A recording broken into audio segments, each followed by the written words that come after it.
Now, it's been a bad week for the Scientology movement in Germany. The plight of two young people trying to free themselves from the movement's iron grip has grabbed the headlines, and a book has just been published documenting the sect's allegedly totalitarian practices. The author of that book is one of Scientology's most prominent enemies, a woman called Ursula Caberta. She's been campaigning against the movement for 15 years now as the head of a special department in Hamburg's city administration. And she's warning that Scientology is in the middle of a recruitment drive in Germany, masterminded in its pristine new headquarters here in Berlin. Das macht mir nichts aus. Also auf mich müssen Sie keine Rücksicht nehmen. Danke. Sabine Weber is a friendly person, someone who always has a smile on her face. She's the spokesperson for Scientology in Germany, and someone who always finds the time to speak to journalists. She presents Scientology as a marvelous world, a world that allows individuals to become a free spirit, a world without war and drugs, full of miracles. We asked her if there'd ever been a Scientological miracle in Germany. Yes, there's one every day. I'll not say what it is, but that's the reason why Scientologists don't just become Scientologists, but also stay that way. Why won't you tell me? Because these are personal matters, and because it's not possible here in Germany.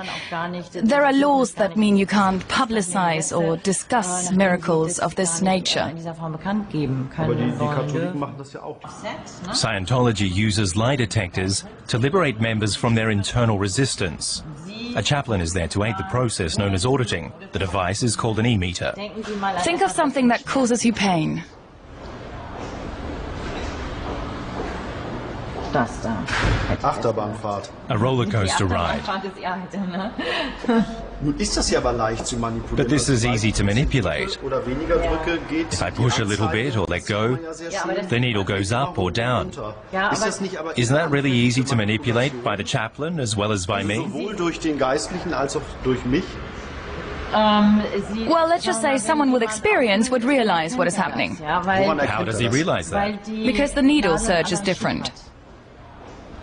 You could easily dismiss Scientology as something to smile about, but there is another side to it. The inner workings of the organization actually appear to be dangerous rather than merely laughable. Here, the words of founder L. Ron Hubbard are the law.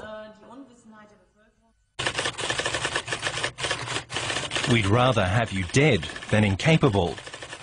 We're not playing some minor game in Scientology. It isn't cute or something to do for lack of something better. HCO Policy Letter, February 7, 1965. Our response to all these misconceptions or misunderstandings or false portrayals of our community is simply openness, transparency, so that you can take a look around, reach out and touch us and get an answer to your questions. We thought we'd exploit this policy of openness and get some views from regular members. Excuse me, can I ask you a question about Scientology? We can't do an interview here, sorry. Why? Why can't we get an interview? Get in touch with our legal department. But why is it such a problem?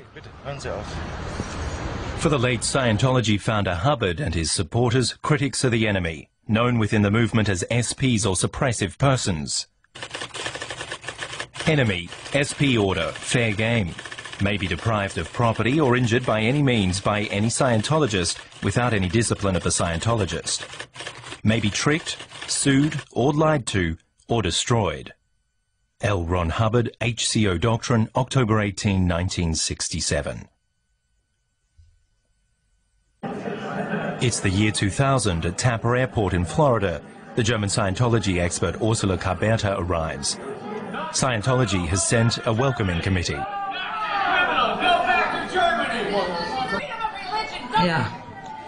Oh yes, that was really something. The police were there too, to make sure nothing happened. She visited a friend, a woman who had left Scientology.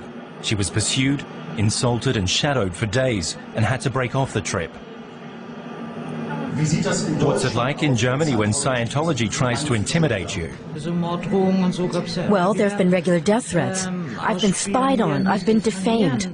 I mean, there are a lot of press statements from them trying to push me into a criminal corner, making me look untrustworthy. Hubbard has written 2 books about Scientology with broad support from the political sphere. Together with her boss, Hamburg's State Interior Minister Udo Nagel, she warns that Scientology has declared war on Europe and Germany, and that it's trying to deceive the public over its totalitarian and inhuman aims.